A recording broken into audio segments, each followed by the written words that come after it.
أهدى سمو الشيخ ناصر بن حمد الخليفة ممثل جلالة الملك للأعمال الخيرية وشؤون الشباب، رئيس المجلس الأعلى للشباب والرياضة، رئيس اللجنة الأولمبية البحرينية، قائد الفريق الملكي للقدرة، الفوز بالمركز الثالث ببطولة العالم للقدرة والمركز الأول على مستوى الفرسان العرب، إلى حضرة صاحب الجلالة الملك حمد بن عيسى الخليفة عاهل البلاد المفدى حفظه الله ورعاه، وذلك تقديرا وإجلالا لجلالته على دعمه المتواصل لرياضة القدرة ووقوفه إلى جانب فرسان الفريق الملكي في بطولة العالم للقدرة والبطولات المختلفة، مؤكدا أن الانتصارات التي حققتها رياضة القدرة البحرينية في مختلف البطولات هي نتاج لدعم جلالته المتواصل وحرصه على توفير البيئة المناسبة للقدرة البحرينية من أجل مواصلة دروب الانتصارات. جاء ذلك خلال تتويج سموه من قبل الاتحاد الدولي للفروسية في حفل أقيم لتكريم الفائزين في بطولة العالم للقدرة،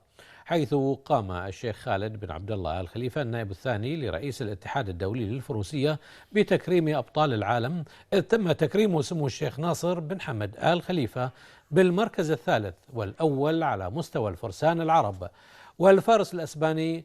جوما بونتي بالمركز الأول، والفارس الأسباني مورال أليكس بالمركز الثاني.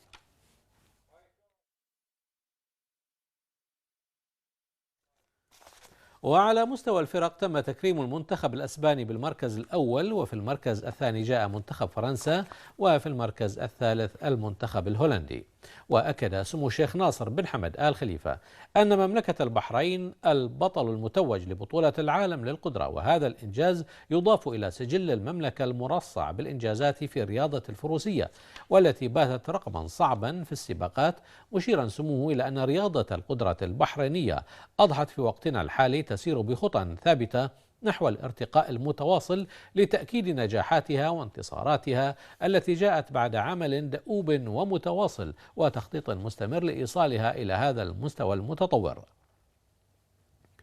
وأضاف سموه أن السباق كان قويا بكل ما تعنيه الكلمة، حيث جاء التنافس مثيرا مع تقارب نتائج الفرسان، وتغيير المراكز من مرحلة لأخرى كان خير دليل على قوة السباق الذي ظهر بمستوى فني وتنظيمي رائع يتناسب مع حجم السباق العالمي الكبير، مضيفا سموه أنه عندما تشارك في السباق نخبة متميزة من الفرسان والجياد فإنه بكل تأكيد نتوقع سباقا مثيرا ويشتمل على عناصر القوة والتنافس والإثارة، وهذا ما حدث بالفعل، حيث جاء السباق قويا وسريعا في جميع مراحله الخمس، وأظهر الفرسان المشاركون قدرات